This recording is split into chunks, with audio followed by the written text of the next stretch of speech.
जय झूलेलाल दोस्तों। अॼु जो व्लॉग जेको आहे फ्रेंडशिप डे ते आहे। फ्रेंडशिप डे, हा, दोस्तनि जो ॾींहुं। बचपन खां ई मूंखे आदत आहे त मां दोस्तनि सां पंहिंजो इहो ॾींहुं सेलिब्रेट कयां, त मां कोशिशि कंदी आहियां सभिनी दोस्तनि सां मिलां। हीअ मुंहिंजी गार्डन जी फैमिली, सभिनी सां त न मिली सघियसि, जिन सां मिलियसि उन्हनि जो मां व्लॉग ठाहियो आहे। त हीअ मुंहिंजी गार्डन जी फैमिली, उन्हनि सां मां मिलियसि पहिरियों। असां फ्रेंडशिप डे सेलिब्रेट कयोसीं, गॾु नाश्तो खाधोसीं और जाम इंजॉय कयोसीं। मुंहिंजी लाइफ में दोस्तनि जो जाम इम्पोर्टेंस आहे। मुंहिंजी हिकु ख़ुशी, मुंहिंजे मस्ती करण जो राज़ जेको आहे मुंहिंजा दोस्त ई आहिनि। हीअ असां जेको नाश्तो अरेंज कयोसीं और इहो पेट भरे असां नाश्तो खाधोसीं सभिनी सां गॾु मां फ़ोटोज़ और रील्स ठाहिया, जेको मुंहिंजो फेवरेट कमु आहे। नंढियुनि नंढियुनि ॻाल्हियुनि में ख़ुशी ॻोल्हणी फ्रेंडशिप डे जो बहानो ई सही। त सभु मिलियासीं, असां सभिनी गॾिजी नाश्तो खाधोसीं। जय भैया पंहिंजो सत्संग छॾे करे आया असां सां। ई गोल्ड फिंगर मां ठाहिया, इहो करां और सभिनी सां नाश्तो खाई करे उन खां पोइ कईसीं असां डांस एज़ यूजुअल, जेका असांजो फेवरेट कमु आहे।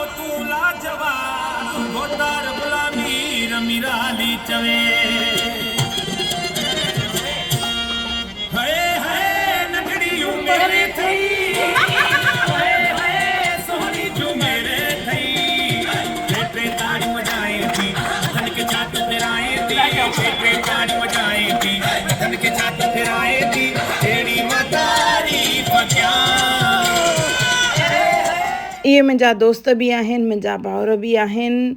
हिकु चवंदा आहिनि न, ज़िंदगी जो पार्ट आहिनि मुंहिंजे, जंहिंमें मां ख़ुशि हूंदी आहियां जाम और जाम मस्ती कंदी आहियां।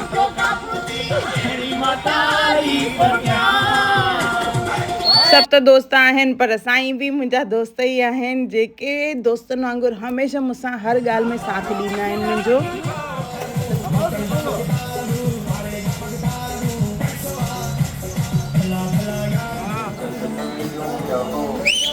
सभु बिज़नेसमैन आहिनि, सभु बिज़ी आहिनि। उन खां पोइ बि सभिनी टाइम कढियो त इहो असां फ्रेंडशिप डे सभिनी गॾिजी सेलिब्रेट कयोसीं और नाश्तो खाधोसीं। दोस्त जेके आहिनि इहे कमु बुलाईंदा आहिनि, दोस्त आहिनि इहे जेके मस्ती मज़ाक कराईंदा आहिनि, दोस्त ई आहिनि जेके असांजी ज़िंदगी जो पार्ट आहिनि। सुबुह जो त दोस्तनि सां गॾु मां नाश्तो खाधोसीं। उन खां पोइ वरी शाम जो मां ॿारनि खे वठी करे मां पंहिंजे ग्रुप सां ई वापसि वियमि हिकु मंदरु घुमणु। Happy friendship day. Friendship day ॾींहुं सभु मॉल्स घुमंदा आहिनि, क्लब घुमंदा आहिनि, पर असां सभु दोस्त आया आहियूं मंदरु घुमणु। अचो त तव्हां सभिनी खे बि इहो मंदरु घुमायूं था पिया। जय झूलेलाल।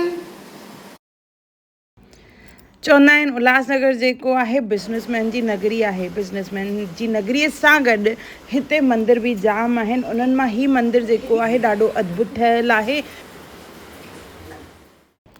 मां वैष्णो देवी मंदरु, जेको गुफ़ाउनि वारो मंदरु आहे, जाम बढ़िया मंदरु आहे और जाम महिनत कयल आहे हिन मंदर ते। ओम नमः शिवाय, ओम नमः शिवाय, ओम नमः शिवाय, ओम नमः शिवाय। गणपति बप्पा मोरया, मंगल मूर्ति मोरया।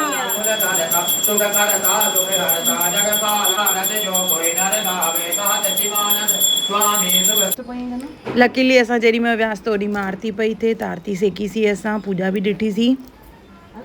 सभई भॻवान हिते विराजमान आहिनि, ज्योतिर्लिंग बि आहिनि। जीअं मां ॿुधायोमांव हिते जाम महिनत कयल आहे। हिकु चवंदा आहिनि न लिकल खज़ानो आहे, त हीउ मंदरु जेको आहे हिकु लिकल खज़ानो ई आहे।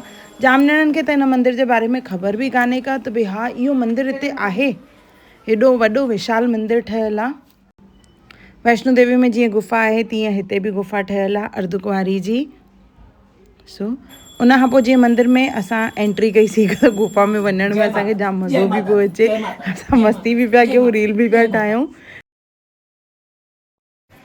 इहे बि मंदर आहिनि असांजे उल्हासनगर में, त ज़रूरु अचिजो और अहिड़ा अद्भुत मंदर ज़रूरु ॾिसजो, जंहिंमें अहिड़ियूं गुफ़ाऊं बि ठहियलु आहिनि। ईअं करे असां हिकु हिकु करे सभिनी जो कढियोसीं, भई ईअं न भई मुंहिंजो निकितो ॿिए कंहिंजो न निकितो, असां सभिनी जे लाइ वीडियो कढियोसीं।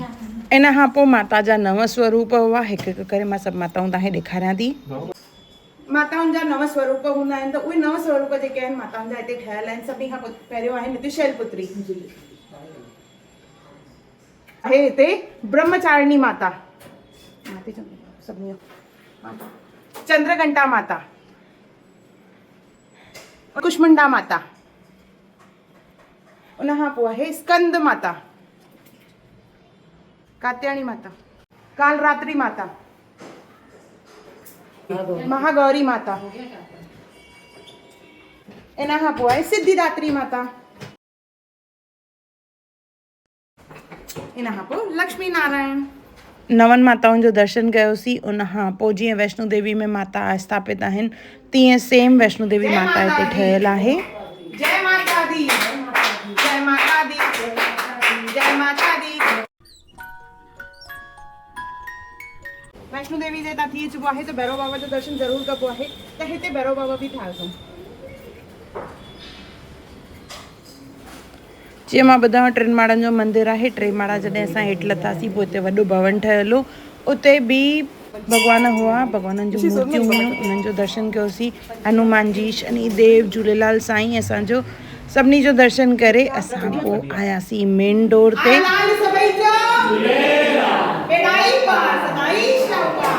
मंदिर ॾाढो अद्भुत ठहियलु आहे, उन सां गॾु ॾाढी महिनत आहे। मालिक जी मर्ज़ी आहे, पर महिनत जेका आहे हिन मुकेश अंकल जी आहे, जिन इहो मंदिर ठारायो आहे ऐं हिन मंदिर खे संभालींदा आहिनि। त हिननि जो दिलि सां शुक्रिया इहो मंदिर ठाहिण जे लाइ। इन मंदिर जो तव्हांखे असां दर्शन करायोसीं। केतिरा ई भॻवान आहिनि, जाम महिनत कयल आहे हिन मंदिर ते, त ज़रूरु अचिजो, हिते दर्शन ज़रूरु कजो। हितां जी एड्रेस आहे मां वैष्णो देवी मंदिर, barrack number 667, room number 1, Khemani Jhulelal school जे पोयां। त ज़रूरु अचिजो ऐं मालिक जो दर्शन ज़रूरु कजो। जय झूलेलाल।